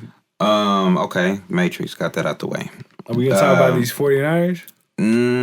Real quick, because as some people that congrats to the 49ers for making it all the way to the Super Bowl for the 7th time. Yeah, I'll say that. We don't watch football. But did you watch the Super Bowl? I watched the Super Bowl. I could tell. I watched the Super Bowl. I see you on Twitter. I could tell. I wasn't posting about the Super Bowl. No, but I'm saying I knew what you were doing. I could tell you were watching it. That's hella funny. I didn't post about watching it. But I wasn't following the team this year at all. Maybe it was just my intuition. Nah, you probably talking about Rod is, Nah, he loved. Yeah, I mean, I'm a Niner fan. I stopped caring. Too. I stopped caring after a while in the middle of the whole cap thing. Not just because of the cap thing, but it was a lot of things I didn't agree with how they was running the fucking team. And after Jeff Harbaugh I think I said it last time. After Jeff Harbaugh got fired, I pretty much checked out. But I was happy to see them back there. It was a lot of players that I didn't know about, and then. Since what's the name is on there and he's a fucking white supremacist, for sure. Exactly. Like, didn't get his White House. That's the thing. So that's like, because I thought about you guys on Sunday and, I'm historically like pretty much a diehard 49er fan, but ever since they left Candlestick, that was kind of like one strike for me. Oh, yeah. The Yorks sold us out. I used to go to every game in Candlestick. And Gavin Newsom. Candlestick was a fine football stadium. And, you know what I mean? And I was like, wow, this is crazy. Like, the Niners in the Super Bowl, and I'm not going to watch it. And, obviously, I stopped watching really with the Kaepernick boycott. And then it was also just like me realizing and really holding the NFL accountable for how shady and evil they are. Yep. And then there was like the CTE scandal was kind of in there too. And then, this year I was like, I saw a lot of people go back to watching once they started being good again. And it was like, the way it's each his own. I feel like that's a decision for each person to however they feel about it is good. You know what I mean? And I considered it, but I literally couldn't do it because Nick Bosa might as well be in the KKA. Like, that dude's a fucking alt-right piece of shit, bro. Yeah. Like, how could I root for a dude that, like, how could I root for a dude like that? Like, his whole family is on some all-right shit. Yeah. Straight up, like, that dude is straight up fascist, bro. Like, there's no way around that. And so it's crazy, and there's, like I said, I don't fault people, whatever you're into. I understand, like, football and the 49ers is culturally like a big deal to a lot of people. I totally get it. Like, people watch it with their grandparents and it's a big part of their family, and like I totally get that. But there's a couple people, man, that try to claim to push a hard line, to claim to be on some activist shit that went back. And like, y'all are some fucking marks and some weirdos, bro. Like, there's a handful of people, man, that I'll never look at you the same. Cause you talked hella shit.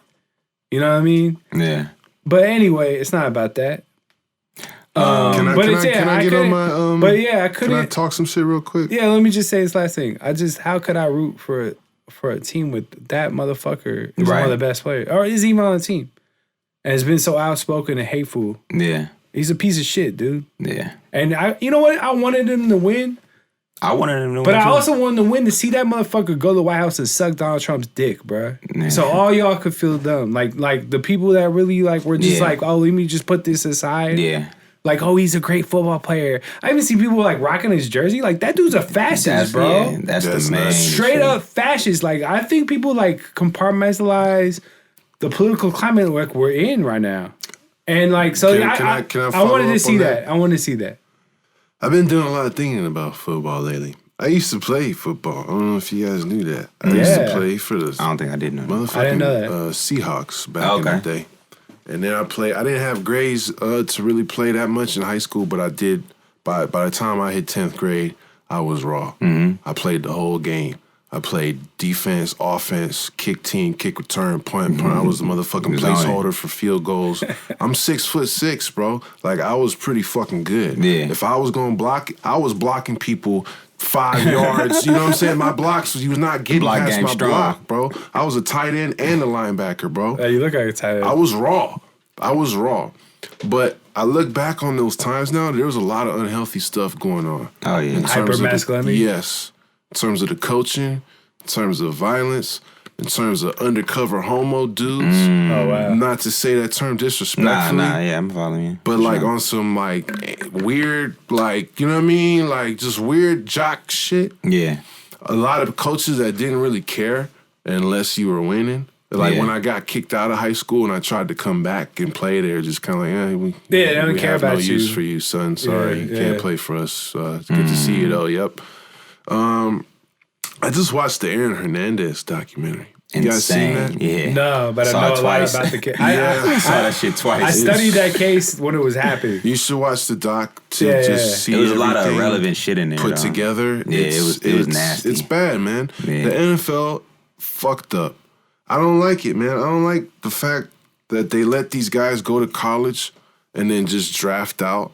It's like, what's the point of you don't even get finished the degree. Right. You draft out, you take these young boys. This dude had clear red flag problems. Yeah. This is not somebody they knew about. I'm going to go in right now. You don't hand somebody like that $1 million and all that responsibility when he's not ready to handle it and act like it's all good. Yeah. And no, you don't check in on that or nothing. Right. And then you give him drugs and pump him steroids and all this shit. Right. And then you wash your hands of him when he fucks up. And of course he fucked up in the ultimate way. It was horrible. He's not, I don't approve of what he did or anything, but it's just like, I feel like but you damn near could have seen that coming if you was paying attention. Could have seen it coming, and it's the same shit with them coaches when I was a kid. It's the NFL, like, yeah, whatever, make some plays. Well, it's the same as the military. They're just fucking producing fucking monsters, bro. Yeah, straight up, like they're just producing fucking killers. It's the same shit. I thought it's about the same shit. Essentially, I'm not judging anybody because I do respect the sanctity of sports. I like athletics, but football is a violent sport. Oh, and yeah. It's popular because of the violence. And it's not worth it to hurt your body with the pads and the equipment and have your head rattled around in that fucking helmet, CTE man. is terrible, man. Come on. I have injuries, dude. Just from 3 years of playing. Like, my knees fucked up, my head. I did all types of shit. Dude, the car crash collisions that you see on, like, a kickoff? Right. Or two people just... They said, I saw this thing, remember, like, that show, like, Sports Science or whatever? They were talking about, like, if you get hit by someone going full speed, and they did bring on, like, ex-players that were, like, still pretty much in shape.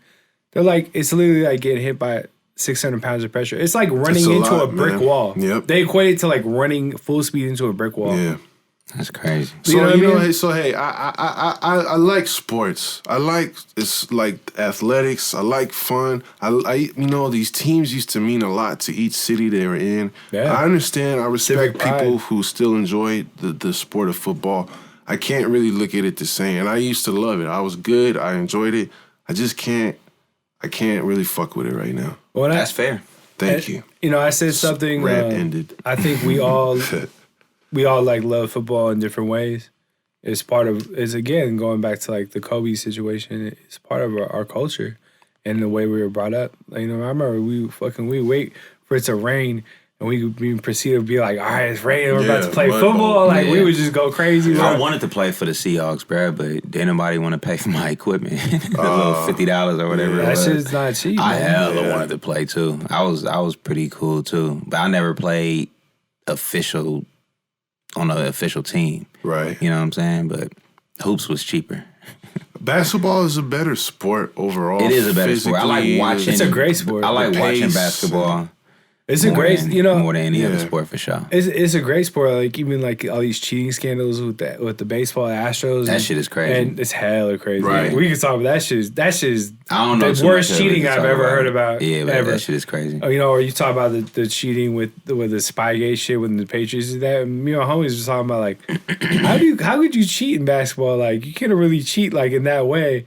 And that's just the attribute to like why basketball is such a great sport. But what I was trying to get to say, and I kept saying it to like a lot of people, I think I said it to you guys, and I tweeted it on Sunday, because I didn't want to be like one of those people that was like online hate on people that are watching the Super Bowl. I want people to enjoy. It's not about me. You know, I'm protesting or I'm not participating because that's my choice. Right. But I tweeted, I was like, I just hate racism way more than I love football. Yeah, that was a nice one. I kept saying it to people, and that's just how it felt. Like, I can't. As much as I love the sport, like, fuck the NFL. But, like, I love the sport of football. I grew up playing that shit, you know what I mean? I grew up watching, you know, games with my father and everything. And, but it's just like, I hate the injustice of the NFL and the hyper-masculinity, the white supremacy that it perpetuates way more than how much I love football, and I just couldn't do it, man. It's just a lot more awareness right now of a lot of the things that are problematic about it that we didn't have before. Yeah. It's true. Yeah. What else? Do you mind if we keep this thing moving along? Yeah, for sure. Do y'all agree that El Farolito is the best Mexican restaurant in California? Nah. Hell no. But you know what? In my opinion, it's not even the best Mexican restaurant in San Francisco. At all. But I will say that I'm just glad that El Farolito got number one, so that, you know, San Diego and LA could not get number one. Right. So, you know, we can keep it that way. Somebody write, though, like, it's just because all the techies are voting on this little app now or something. It could be. I damn near think that's true for sure. Could be.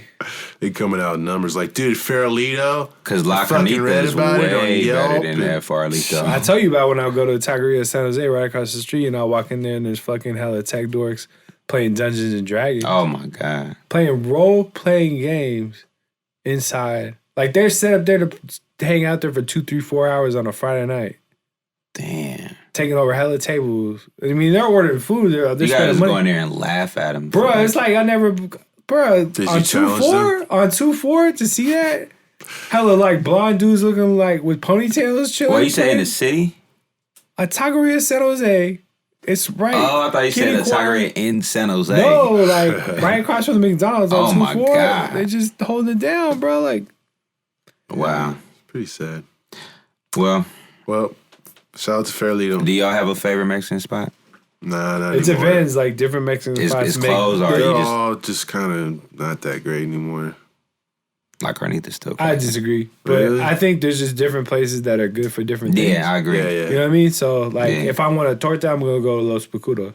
You know what I mean? The one on 22nd and Bryant? No, 24th and Alabama. Oh, yeah. That spot cracking. Right? For like, sure. You definitely put me on to that spot, I think. I think you did. I was me and Powder used to go there. I remember when it first opened up, it was like 2001. We would go there like all the time. Where's the best burrito? I don't know, man. You know, it's like a really good restaurant, man, that I feel like gets kind of slept on. And they make a lot of different things very well. It's El Matate. Cracking. That's what I was talking about. But they have a torta that's cracking. They have a torta and it comes with soup. Yeah. It comes with a little tortilla soup. That's just fire. That's spot cracking. There's like I said, Taqueria San Jose has got some fire ass pollo asado, man. Like that shit's fire. You know, La Taqueria is obviously super fire, but they're shady as fuck. So like, I don't really fuck with them. They got caught for exploiting their workers and they got fined like $700,000. The one on York? No, La Taqueria. You're talking about Taqueria San Francisco. Yeah, that spot. That spot cracking too. Best fish tacos in the city for sure. Yeah, that's just fire. There's just a lot. I think there's a lot of good spots. And I ain't had that in hell long. I missed them. I ain't had fish in hell long. Damn. That spot cracking. You got dreams, man. You got dreams. I think I'm gonna fuck with fish once or twice this year though. Come on, man. I think I'm gonna get on. You could do fish. Yeah. I ain't doing like chicken or nothing. Just do fish. Yeah, I'll probably. Yeah, don't do chicken. It'll go all downhill from there. Yeah.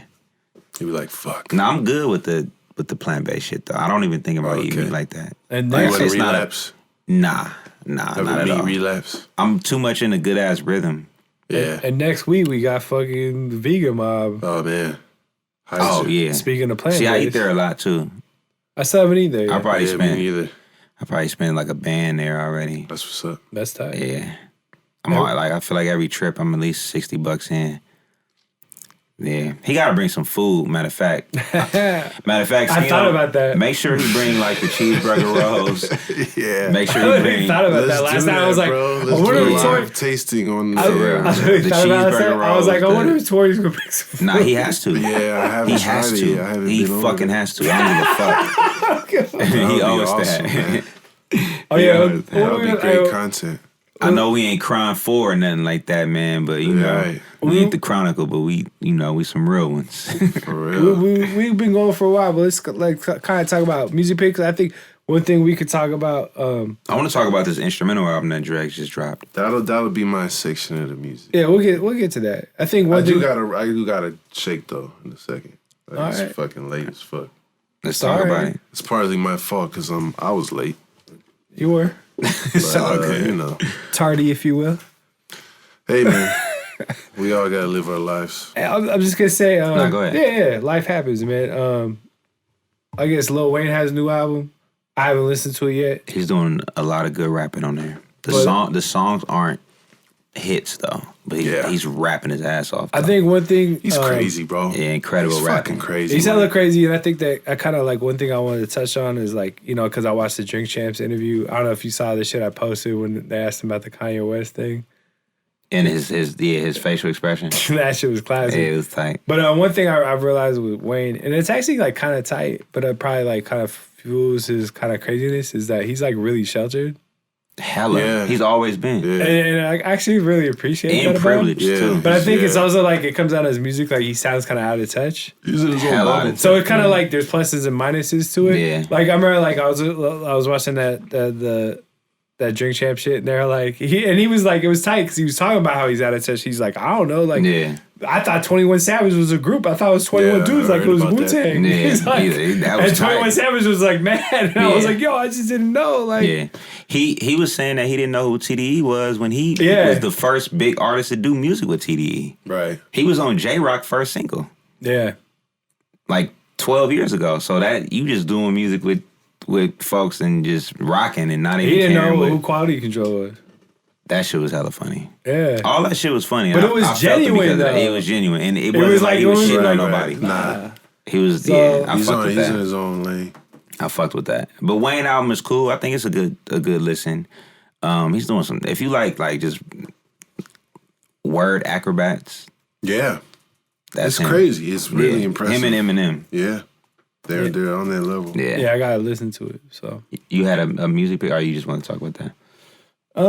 My music picks are like really minimal, and I think I just deleted some shit on accident, so don't even worry about it. It's all good. 10,000 Hours. Yeah. Dregs One dropped the instrumental project. 10,000 Hours. It got 16 joints on here.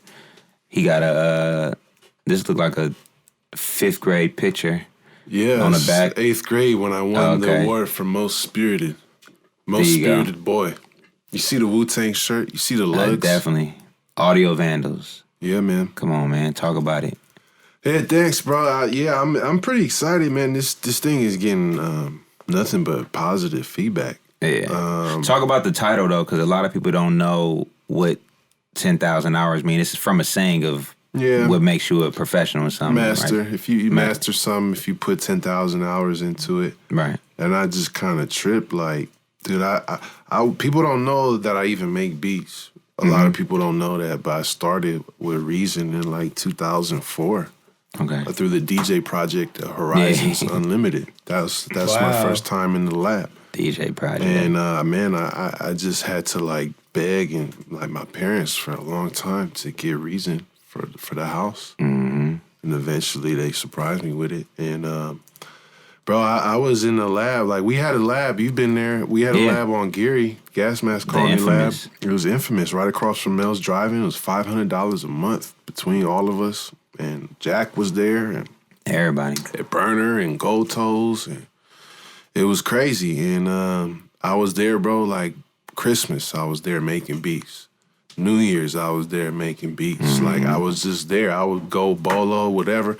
Just crates and crates of wax, and I've been sitting on all these beats for hella long, and I have like literally thousands of beats. That's crazy. Thousands of beats, and I'm listening to them, and I'm like, damn, they don't sound bad. You know what I mean? But now I can kind of tweak them with my ear that I have now, and the equipment, the monitors I have now, the upgrades I have now, the expertise I have now. I'm getting them mastered by the homie P. Whaley from Boris Stiff. Audio Chemistry is his mastering brand. It sounds phenomenal. So like I'm about to do 3 more of these this year. Oh shit! This is the first one. Nice, that's tight. Yep. I'm not stopping because I got so much like material. Volume 2, Volume 3. I'm thinking maybe 20,000 hours, 30,000 hours, or I might go. just go in a totally different direction. I don't know. I got a techno album. I got house music, R&B. Drop all that shit. I'm dropping all of it. You should make an Afrobeats album. I got so much shit. I have Afrobeat shit. I got Latin dance shit. You know what's tight is Wayne. Yeah. He paid me some beats that I like. It sounded like jungle, bro. Yeah. Like UK jungle. And he didn't know, like, that's what it was. Right. And I was like, bro, these drum patterns are, like, straight up. It's intuitive. Like, it sounded like Outkast, but it was, like, the beat sounded like some jungle. Which Outkast has done some jungle type shit. Right. Yeah. Well, you know, you're a producer, you're a DJ, like, you used to make beats, you know? Like, it's a fun thing to do, and it's hella easy. And I'm excited to bring this beat culture into Frisco because it's been going on a lot in Oakland. There's been a lot of dope events out there, a lot of dope producers congregating out there, like strictly beat heads. And we don't really have that represented in Frisco right now. So we're throwing this party on Saturday at 111 Minute Gallery. It's called Wave. It's going to be live beats by myself, A+ from Hyro, the Big Sean, Boris Stiff, Adeyemi, Baghead, Brightcon, a whole bunch of people. We got some dope sisters on the mic, Daylight, Amani Jade. We got the men representing on the production. We got the women representing on the mic. That's hard.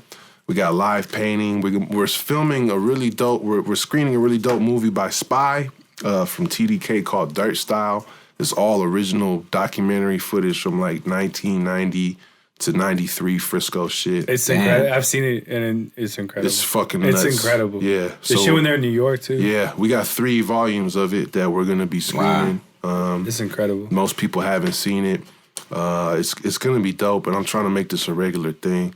Hey, I need everybody just really quick, just go on Spotify and just listen to that shit real quick. So, 10,000 hours. All these beats were produced on Reasons? Yeah, vinyl. I use vinyl and Reason. Most of these are samples with some keyboard sounds. Yeah.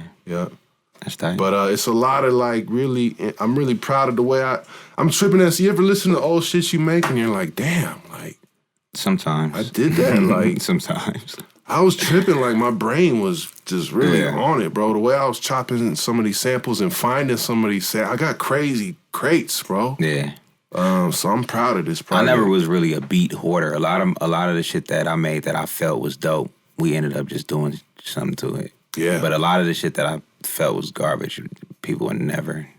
You never know though. Yeah. Like, see, that's what I'm doing. I'm going. Some of them are garbage I'm listening to, but then some of them like, whoa, this is actually sick as fuck. Yeah. And I probably thought, this is trash. Like back in the day, like, just leave this alone. I've heard some old shit that I did and just kind of took the idea and the concept and redid it on some updated shit. Yeah. That's kind of the process of this, too. Like, I had to change certain drum sounds that I didn't have anymore. Right, yeah. Bro, some of these beats are from 2006. That's crazy. 2007. Like, you damn near should have put the year on them. I kind of wanted to, but, maybe the next one. Maybe the next one. Just to let people know, like. Yeah. Well, that's why I put 2006 to 2016. Oh, yeah, okay. Yeah, for sure. That's tight. But yeah, man, everybody supporting. And you decided to print up CDs. Yeah, just people buying them. I've been shipping them out. Dope. Yep, been shipping them out. You said you're going to do vinyl, right? Not right now. Nah. Because I want to do so many of these. Mm-hmm. I'm just going to keep cranking them out and see what happens. I need to get these streams up first and foremost. I need to get on some of these playlists. Put your shit on YouTube. Hey, if you any rappers out there that want a beat too, I got hey, there was a couple beats on there I could picture like some folks on certain rappers on. Yeah, for sure. I agree, man. For sure. So I hope this gets into the right hands. I think I just want to say I know where you gotta go. One quick thing that we talked about, and I'm sure Dio has an opinion on it, is like, or I just have a request. Can we have more women producers? There's like no female producers. Yeah. Right? Nah, you're right. Unfortunately. And I just would well, let's not say there's none because no. I mean, there's sure, but we don't know about it. I can think about it. I mean, it's very scarce. Only one that I know, she's more of a songwriter, and she's getting into production is Outrageous Karina. She's an engineer. She a dope-ass engineer, too. I've heard of her. And she tight. She a dope-ass engineer. I think she's Fab's personal engineer. Okay. And she does, like, freelance shit, too. But she's a dope-ass songwriter, and she's getting into production as well, too. But, yeah, folks like her. That's the only producer, female producer I could think of. I can't think of one.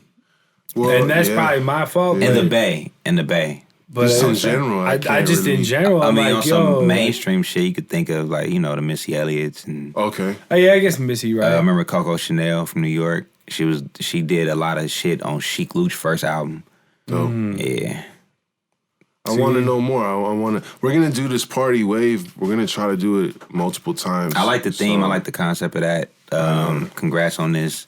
Please, I say stick with the 10,000, 20,000, 30,000. I think that's tight. For sure. Keep that theme. Maybe I will. Yeah. Yeah, bro. Do that. Appreciate it, man. Yeah. Appreciate everybody else for the support, too. It's a good body of work, man. Thanks, brother. Yeah. Thanks, I smoked some weed to that several times. That's good. That's all you want. I'm at the point right now, it's really cool being able to make music without being like, I really want this to be my career. Because it's like, I have a career, and that allows me the freedom to just be creative. And I don't have to have any expectations or attachments to my music. I can put out stuff without compromising what I want to do. If you like it, you like it. If you don't, you don't. Cool.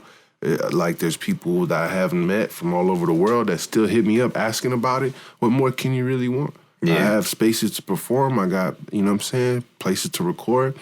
I'm about to be 33 this year, and I feel like, man, I'm just getting started and finding my rhythm, man.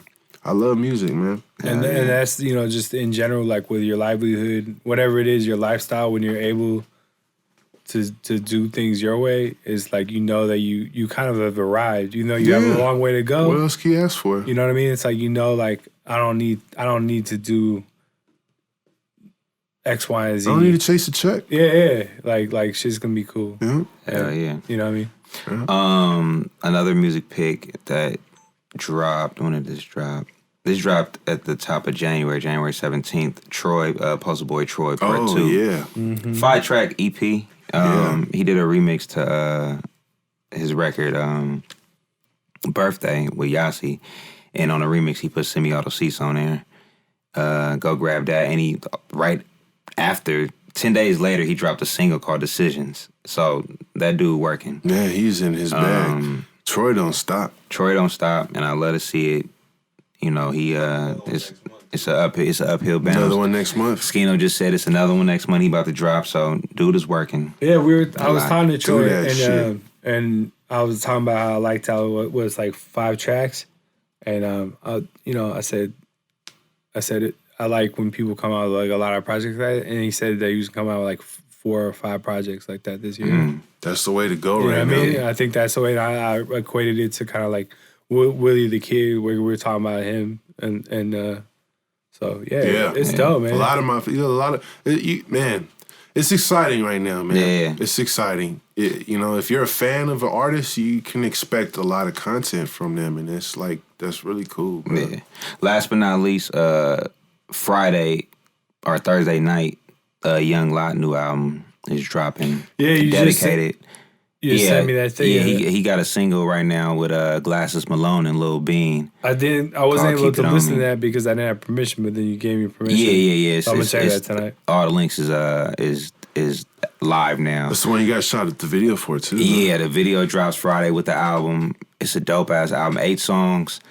Me and La be working. Like our work chemistry is pretty dope, and he got a couple videos in the tuck that's about to drop from this album, and it's 8 bangers, and we're gonna try to make sure that this one do well, better than the last one. That's all you can do, too. Yeah, but that single though with Glasses Malone and Lil Bean, I feel like that's dope on some California bridging the age gap shit, cause Glasses, he on his crib shit, he older. And then Lot, and then Lil Bean being the new Frisco blood. And, I wanted to put Bean in a different type of light at the time. It's always good to branch out. Yeah. And Glasses, he's West Coast legend. And he's hella cool. And that dude got hella stories. And if he's ever up here, I would definitely try to get him on the podcast. But dude you talking about stories, industry stories. Yeah. He got Birdman stories. He got Mac 10 stories. He got Dre stories. Yeah. He be around all that shit. So That's sick. Yeah. And he hella smart. So Young Lot this Friday, February 7th. Yeah, February 7th. 8 songs. Yep. Hope y'all fuck with it. Good money. Definitely. Appreciate everybody in this room. Yeah, man. Skino, Cedric. If we good, we straight with this one. NativeSonz. We straight, man. 35 in the chamber. Lock and loaded. All right, man. Episode 35, NativeSonz. We're going to keep these going for y'all. Frisco, Official Business Official Business Studios. My bad, excuse me. Official Business Studios. I'm DEO. I'm Sean G. Dregs 1. And we got Skino, Legend Live Forever, MVP Productions, King Said, and we are out. Yeah. Peace.